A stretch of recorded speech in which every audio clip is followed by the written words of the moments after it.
Shalom, salam sejahtera bagi kita semua. Kembali lagi dalam renungan harian kita.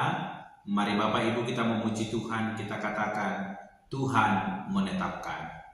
Tuhan menetapkan langkah-langkah orang yang hidupnya berkenan kepadanya. Apabila ia jatuh, tak sampai tergeletak, sebab Tuhan menopang tangannya.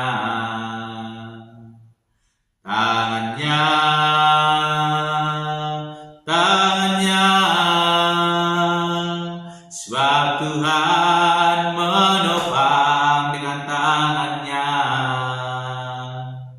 Apabila ia jatuh, tak sampai tergeletak, sebab Tuhan menopang dengan tangannya. Amin. Mari Bapak Ibu kita membuka Alkitab kita dari kitab Kejadian pasal yang ke-25 ayat ke-19 sampai yang ke-34. Demikianlah firman Tuhan dengan perikop Esau dan Yakub. Inilah riwayat keturunan Ishak anak Abraham. Abraham memperanakkan Ishak, dan Ishak berumur 40 tahun ketika Ribka dan anak Betuel orang Aram dan dari Padan Aram, saudara perempuan Laban orang Aram itu, diambilnya menjadi istrinya. Berdoalah Ishak kepada Tuhan untuk istrinya, sebab istrinya itu mandul. Tuhan mengabulkan doanya sehingga Ribka istrinya itu mengandung. Tetapi anak-anaknya bertolak-tolakan di dalam rahimnya, dan ia berkata, "Jika demikian halnya, mengapa aku hidup?" Dan ia pergi meminta petunjuk kepada Tuhan. Firman Tuhan kepadanya, "Dua bangsa ada dalam kandunganmu, dan dua suku bangsa akan berpencar dari dalam rahimmu.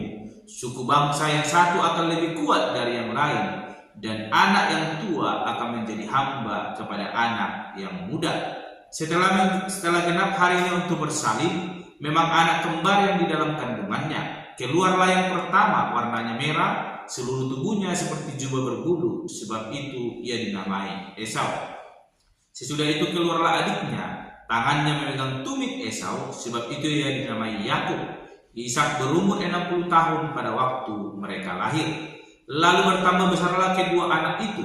Esau menjadi seorang yang pandai berburu, seorang yang suka tinggal di padang, tetapi Yakub adalah seorang yang tenang, yang suka tinggal di kemah. Ishak sayang kepada Esau, sebab ia suka makan daging buruan, tetapi Ribka kasih kepada Yakub.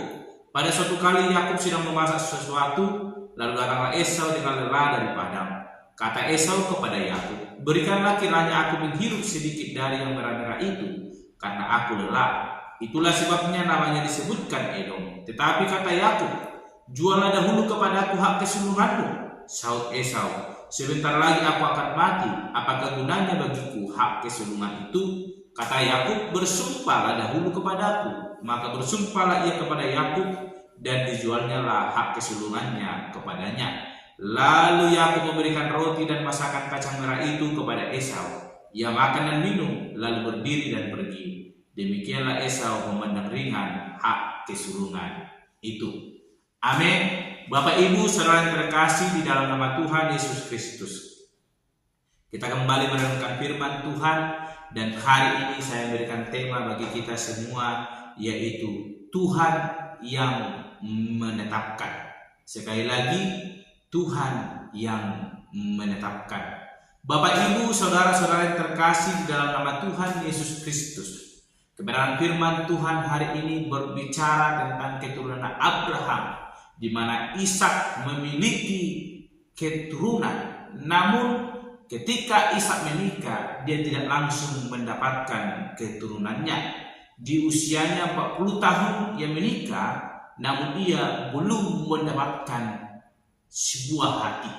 Sama halnya dengan Abraham, lama menikah dan lama menantikan sebuah hati. Dan di usia yang lanjut, Abraham baru mendapatkan anugerah Tuhan, dia memiliki Ishak. Dan Ishak setelah memulai rumah tangganya, istrinya ternyata mandul, Namun itu bukan menjadi suatu pedoman bagi dia atau membuat kekecewaan dalam dirinya. Dia tahu bahwa ia punya Allah yang menyertai kehidupannya. Dia tahu bahwa Allah yang menetapkan segala sesuatunya. Ketika Tuhan mengizinkan istrinya mandul, ia datang berdoa kepada Tuhan sehingga akhirnya di usianya 60 tahun barulah anaknya lahir.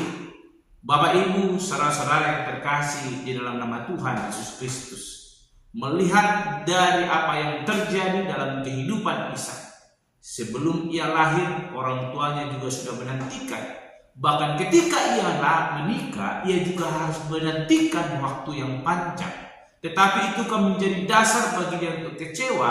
Tapi kita melihat bagaimana ia sungguh-sungguh berdoa kepada Tuhan dan membawa suatu hal yang luar biasa. Kerinduannya memohon kepada Tuhan dijawab oleh Tuhan. Sekalipun Tuhan telah menetapkan bahwa Ribka mandul, tetapi ketika ia berdoa kepada Tuhan, Ribka ternyata mengandung bahkan memiliki anak kembar, yaitu Esau dan Yakub. Anak yang pertama keluar adalah Esau dan yang kedua adalah Yakub. Dan itu menjadi suatu tanda bagi Ishak. Dan Allah telah menetapkan bahwa anak yang sulung akan menjadi pelayan bagi anak yang bungsu. Tuhan telah menetapkan bahwa Esau akan melayani Yakub. Tetapi itu kan menjadi suatu hal keputusan untuk boleh memandang rendah hak kesulungan. Kita memperhatikan ada dua hal kita pelajari hari ini. Kita belajar dari Ishak, sekalipun Tuhan belum memberi, dia tidak kecewa. Sekalipun Tuhan menetapkan, tetapi dia tidak berdoa dan Tuhan menjawab. Dan yang kedua, kita akan melihat bagaimana tanggung jawab kita sebagai manusia. Sekalipun Tuhan telah menetapkan, kita harus memiliki tanggung jawab.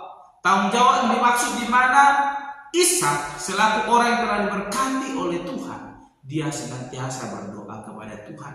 Dan Esau sebagai seorang yang sulung, kita memperhatikan dia tidak menghargai hak kesulungan itu. Kita memperhatikan di ayat ke-34 bahwa dikatakan bahwa Esau memandang rendah hak kesulungannya. Sekalipun Tuhan telah menetapkan bahwa dia akan menjadi pelayan bagi adiknya, tetapi kita harus memiliki tanggung jawab moral. Tidak boleh merendahkan apa yang menjadi tugas tanggung jawab kita. Kita belajar dari Ishak. Dia memiliki tanggung jawab untuk senantiasa memohon kepada Tuhan. Ketika dia berdoa memohon kepada Tuhan, Ribka yang mandul, Tuhan berkati menjadi seorang ibu dari dua anak. Tetapi kita memperhatikan bagaimana Esau sebagai anak yang sulung, sekalipun mungkin Tuhan telah menetapkan bahwa dia akan menjadi pelayan bagi adiknya, tetapi itu bukan menjadi alasan untuk lepas dari tanggung jawab.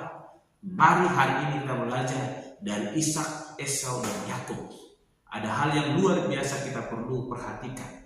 Tuhan yang telah menetapkan, tetapi kita sebagai umat Allah memiliki tanggung jawab untuk tetap setia konsisten di hadapan Tuhan sampai Tuhan yang menetapkan yang terbaik dalam hidup kita. Ketetapan Tuhan adalah hal yang luar biasa dalam hidup kita. Tugas tanggung jawab kita percaya dan berserah diri kepada Tuhan, bukan menganggap rendah apa yang terjadi dalam hidup kita, tapi menggumulkannya di hadapan Tuhan, mendoakannya sehingga Tuhan Allah yang turut campur tangan sebagaimana Ishak berkati Tuhan. Dia dikaruniai dua anak oleh karena kasih karunia Tuhan. Dia bertanggung jawab mohon kepada Tuhan dan Tuhan berkati. Tidak seperti Esau, ia memandang rendah keseluruhannya sehingga itu dimiliki oleh Yakub adiknya. Mari kita konsisten dalam hidup kita. Kita mau melakukan kehendak Allah, tidak menganggap rendah tetapi memohon meminta dengan setia, maka Tuhan akan memberkati hidup kita. Amin. Mari kita berdoa. Bapa Surgawi, kami kembali bersyukur untuk kebenaran firman Tuhan yang boleh kami renungkan. Kami belajar bahwa Tuhan yang telah menetapkan segala sesuatu terjadi dalam hidup kami. Tapi ajar kami Tuhan menjadi hamba-hamba Tuhan, jemaat-jemaat Tuhan yang sungguh-sungguh menyerahkan hidup kami sepenuhnya kepada Tuhan. Tidak hanya mengalir seperti itu saja, mengikuti jalan kehidupan ini tanpa memiliki pengharapan. Tapi biarlah kiranya pengharapan daripada Tuhan sebagaimana yang dimiliki oleh Ishak. Ia berdoa memohon kepada Tuhan sehingga Tuhan boleh memberikan keturunan baginya atas setiap doa-doanya. Ajar kami menjadi orang yang sungguh-sungguh berdoa kepada Tuhan, yang senantiasa menjadi tanggung jawab kami memohon meminta, sehingga Tuhan yang akan bekerja memberikan yang terbaik dalam hidup kami. Terpuji termulia Engkau Bapa, di dalam nama Tuhan Yesus Kristus kami berdoa dan merenungan pada hari ini. Haleluya. Amin. Shalom Bapak Ibu, Tuhan Yesus memberkati. Firman-Mu siang dan malam, ku pegang perintah-Mu dan ku lakukan. Engkau tahu ya Tuhan, tujuan hidupku hanyalah untuk menyenangkan hati. Ku renungkan firman-Mu siang dan malam, ku pegang perintah-Mu dan ku lakukan. Engkau tahu ya Tuhan, tujuan hidupku hanyalah untuk menyenangkan hati-Mu. Menyenangkan hati-Mu, menyenangkan